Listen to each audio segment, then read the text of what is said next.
Hello Soul Seeker, welcome back to my YouTube channel, Think of Soul channel. How are you today? I'm fine, thank you, and how are you? Soul Seeker, hampir 2 minggu aku tidak tayangan karena aku sedang menemani istriku dalam perawatan dan operasi batu ginjal, dan semua itu berjalan dengan baik. Semua itu berjalan dengan luar biasa karena Tuhan yang menolong. Dan aku hanya bersyukur, berterima kasih kepada Tuhan dan kepada jemaat serta orang-orang yang mendukung di dalam doa. Aku tidak bisa membalasnya, tetapi Tuhan Yesus yang membalas segala kebaikan dan doa-doa kalian. Puji nama Tuhan.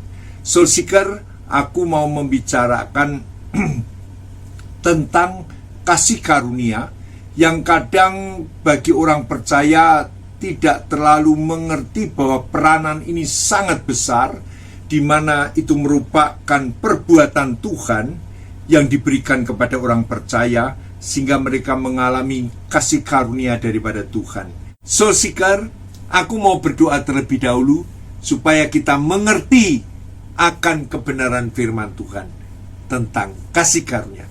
Mari kita berdoa.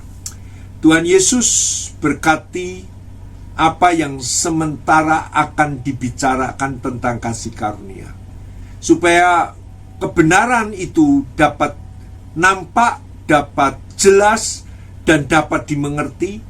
Dan semua itu hamba-Mu memohon pertolongan Roh Kudus, supaya setiap orang yang mendengar di YouTube channel ini dapat menerima berkat. Aku tidak memiliki apa-apa, Tuhan, tetapi Tuhan yang memberikan kepadaku.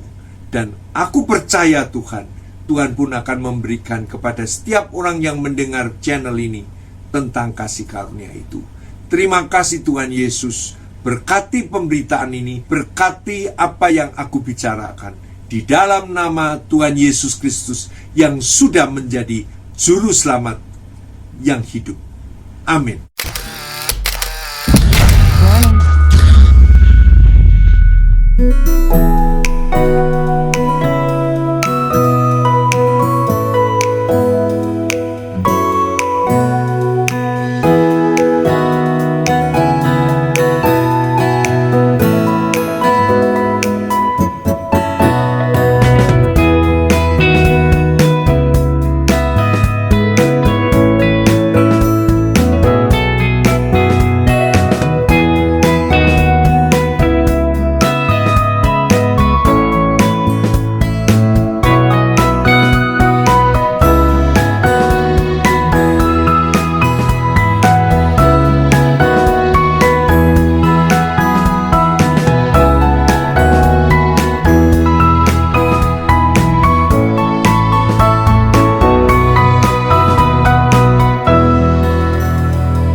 Pendekatan firman itu dapat menjadi sesuatu yang baru, yang segar, yang fresh from the oven.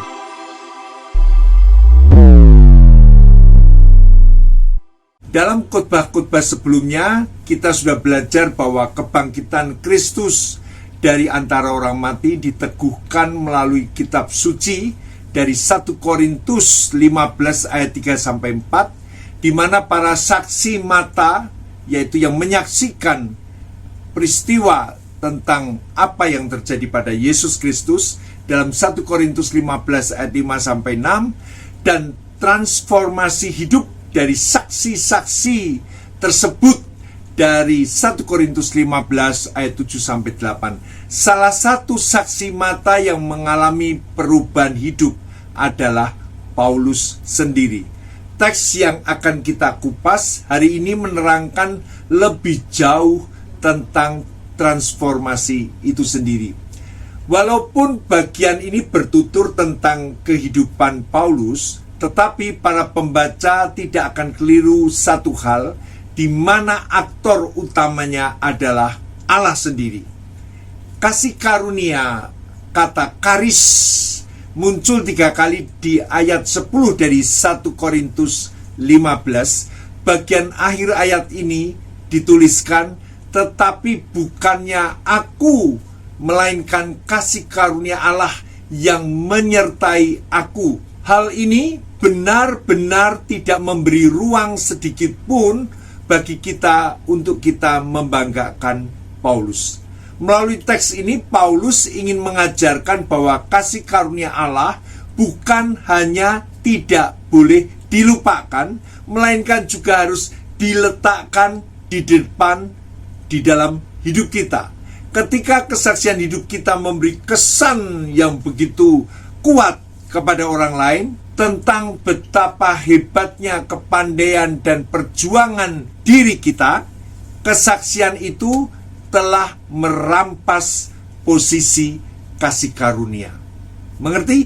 Jadi kalau kesaksian kita begitu hebat dan menunjukkan kepandaian perjuangan kita, berarti kita merampas posisi kasih karunia Tuhan dalam kesaksian itu.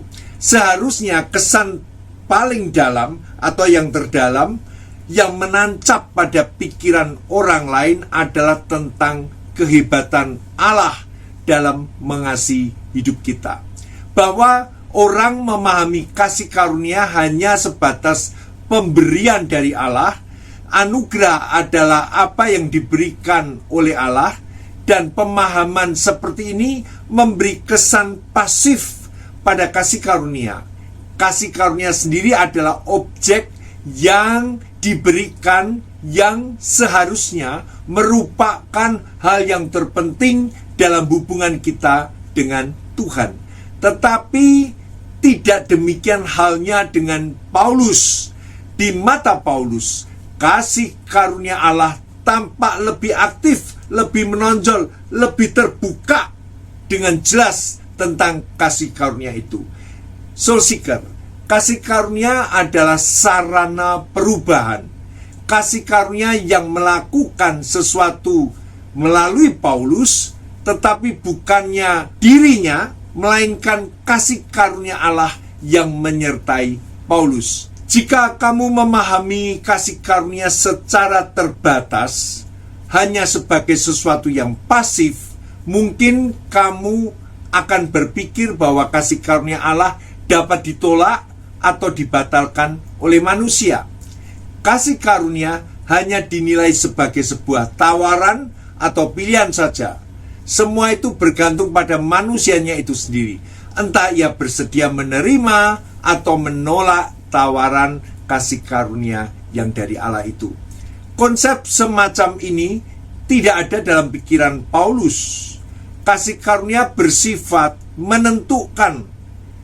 Ia mengatakan bahwa kasih karunia Allah kepadanya tidak sia-sia. Augene egenetel, yaitu tidak dijadikan kosong. Subjek dari kalimat pasif ini adalah Allah memastikan bahwa kasih karunia-Nya akan sampai pada tujuan. Pilihan ilahi yang Allah sudah tetapkan bagi Paulus sejak ia dalam kandungan. Artinya Paulus sudah dipilih, sudah ditetapkan dalam Galatia 1 ayat 15, dan pada akhirnya kasih karunia itu pun digenapi dalam hidup Paulus.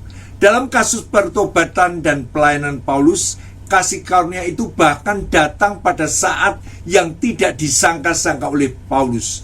Di mata Paulus, kedatangan kasih karunia itu tersendiri. Di mata Paulus, kedatangan kasih karunia tersebut malah terlalu cepat, yang digambarkan dengan suatu kelahiran bayi yang prematur dalam 1 Korintus 15 ayat 8. Dan yang paling akhir dari semuanya, ia menampakkan diri juga kepadaku, sama seperti kepada anak yang lahir sebelum waktunya.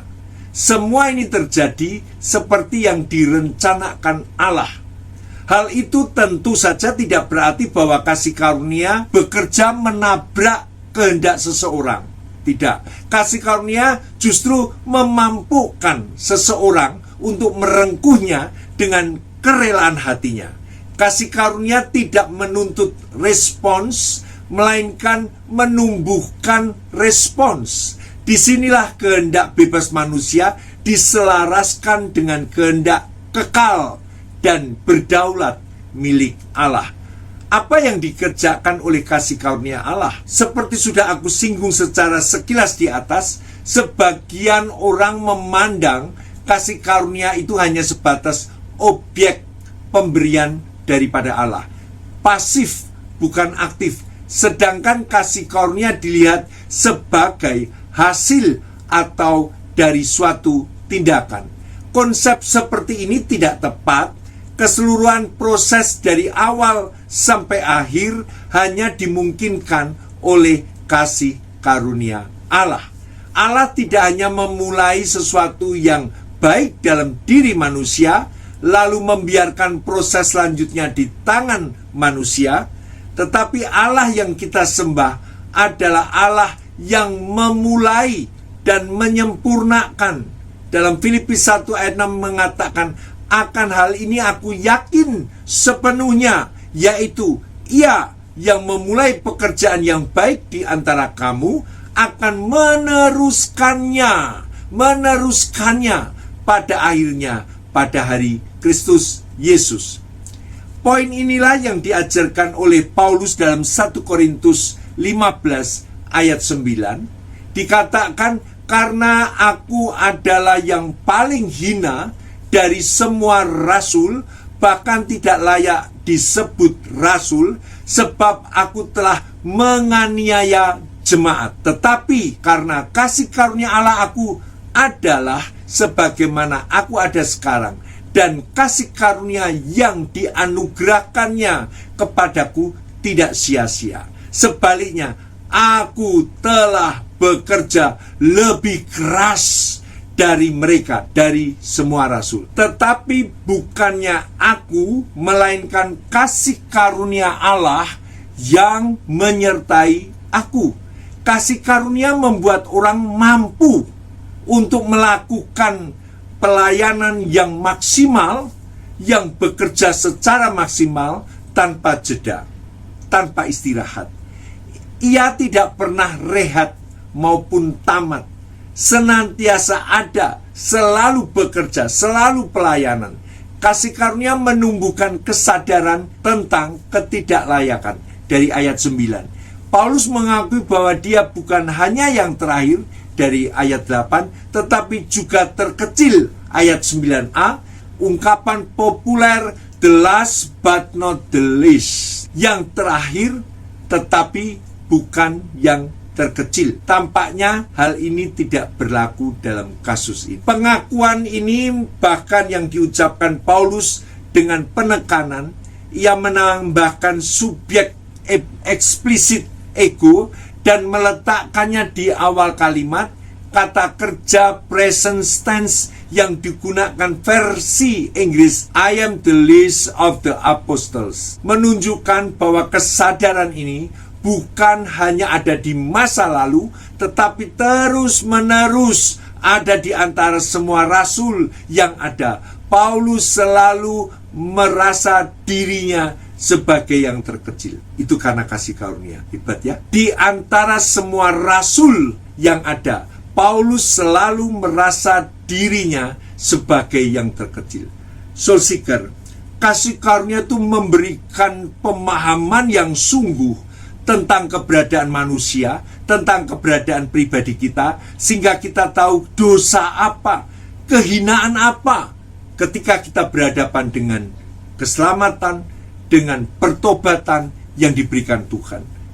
Oleh sebab itu Paulus mengatakan, aku adalah rasul yang terkecil. Dan ini terus menerus dalam hidupnya, dia ingat terus bahwa dirinya merasa hina, tidak layak untuk disebut rasul. Bukan hanya itu saja, ia juga merasa dirinya tidak layak untuk dipanggil sebagai rasul. Ayat 9b, Hos auk ikmi hikanos kalestai apostolos, bahwa aku tidak layak dipanggil sebagai rasul.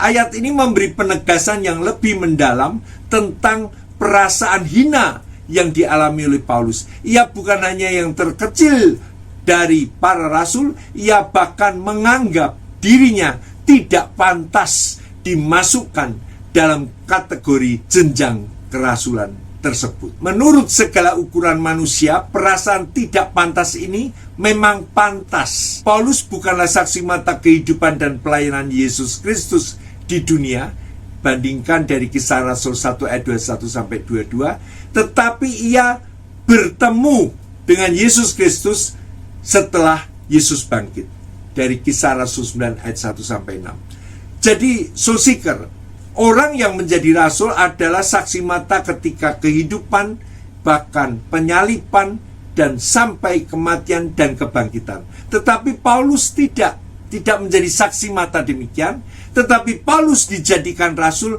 karena ia bertemu sendiri dengan Yesus Kristus setelah Yesus bangkit. Masa lalu Paulus sebagai penganiaya jemaat semakin menguatkan dirinya tentang ketidaklayaan. 1 Korintus 15 ayat 9c. Menurut keyakinannya yang lama, Kristus Yesus adalah seorang penyesat dan penghujat Allah.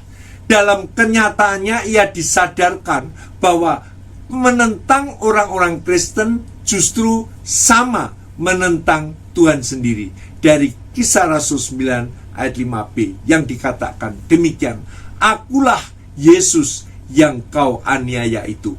Paulus pun melihat dirinya sebagai penghujat. 1 Timotius 1 ayat 13, dengan catatan masa lalu seperti ini, ia memang seyogyanya tidak layak menjadi rasul Yesus Kristus.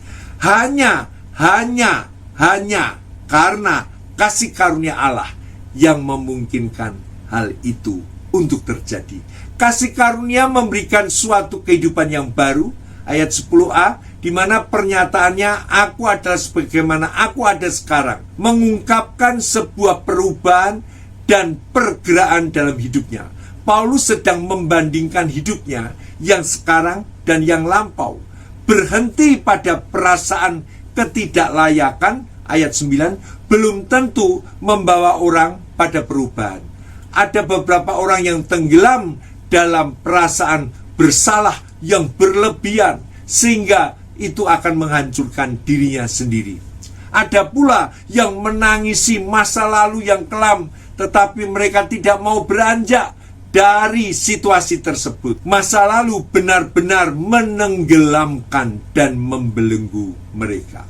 Soul seeker, tidaklah demikian halnya dengan perasaan bersalah, tidak layak yang lahir dari kasih karunia Allah.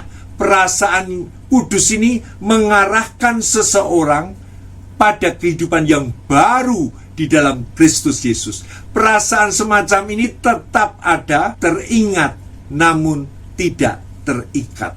Perubahan hidup menjadi bukti bahwa kasih karunia dalam diri seseorang tidak sia-sia. Ayat 10a, tetapi karena kasih karunia Allah, aku adalah sebagaimana aku ada sekarang. Bolehkah kamu merasa demikian bahwa aku ada hari ini seperti yang aku ada, ini semua karena kasih karunia Tuhan.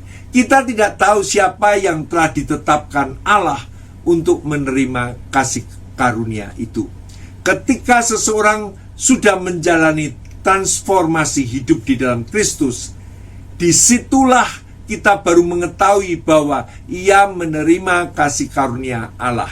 Tidak ada seorang pun yang dapat datang kepada Yesus Kristus tanpa ditarik oleh Bapa. Yohanes 6 ayat 37 mengatakan, semua yang diberikan Bapa kepadaku akan datang kepadaku, dan barang siapa datang kepadaku, ia tidak akan kubuang. Tidak ada seorang pun yang dapat datang kepadaku jikalau ia tidak ditarik oleh Bapa yang mengutus aku, dan ia akan kubangkitkan pada akhir zaman.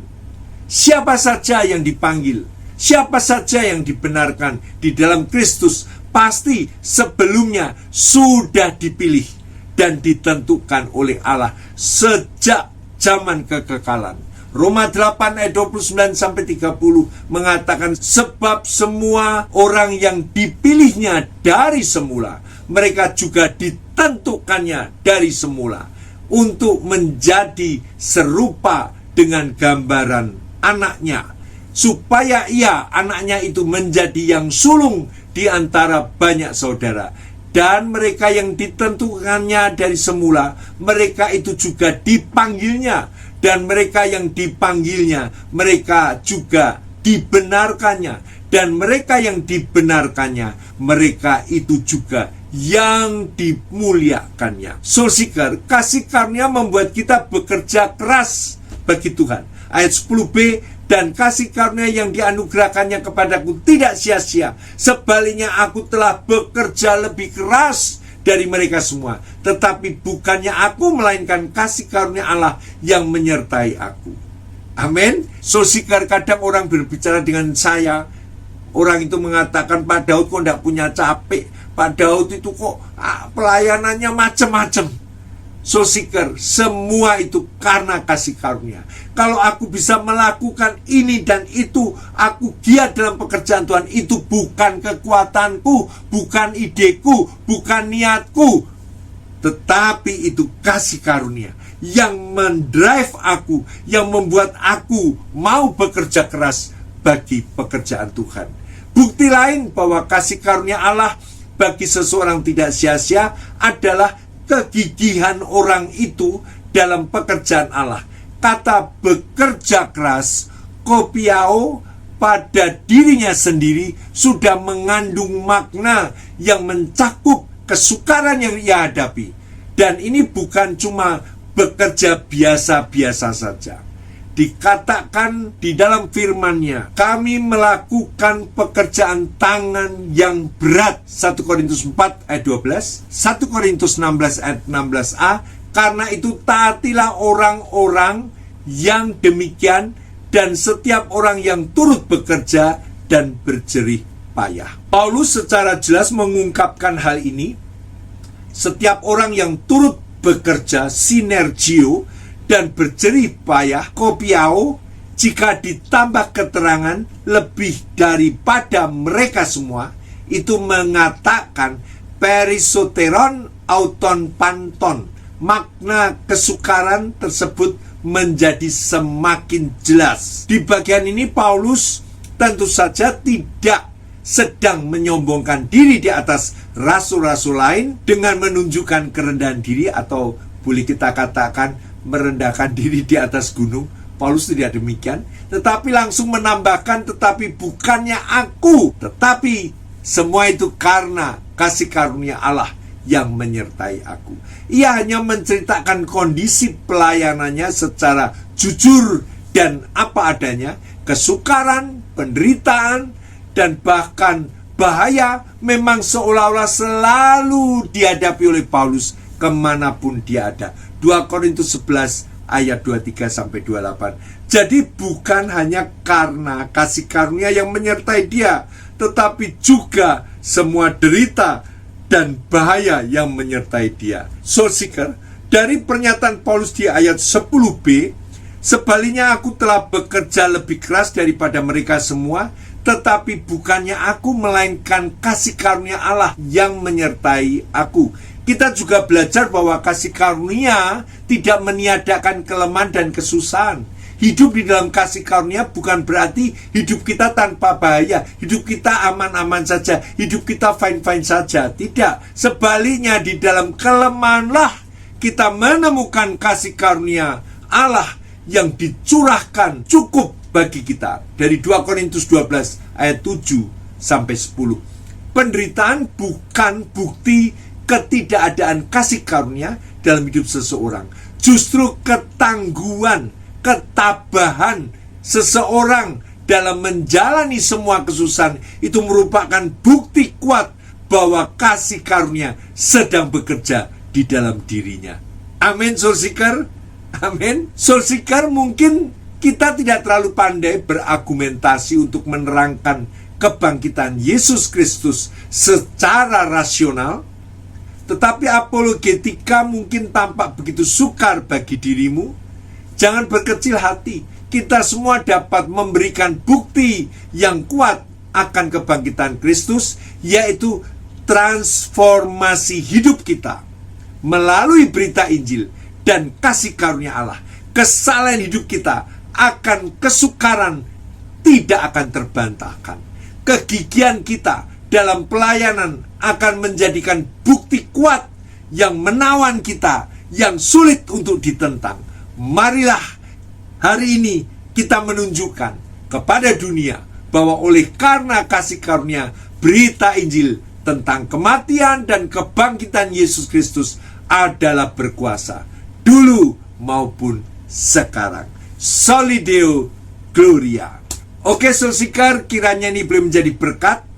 Kita makin tahu bahwa kita ini sebenarnya tidak layak di hadapan Tuhan. Kita ini manusia hina. Kita manusia yang berdosa. Tetapi kita dipilih oleh Tuhan, ditetapkan oleh Tuhan untuk menjadi orang yang ditentukan Tuhan untuk menerima kemuliaan Allah. Oleh sebab itu, janganlah kita merasa bahwa kasih karunia itu kecil. Itu peran yang sangat besar, perbuatan Tuhan yang sangat besar dalam hidupmu. Nikmati hidupmu, engkau lihat kasih karunia bekerja dalam hidupmu, dan puji nama Tuhan. Havenu Shalom Aleichem. Tuhan memberkati.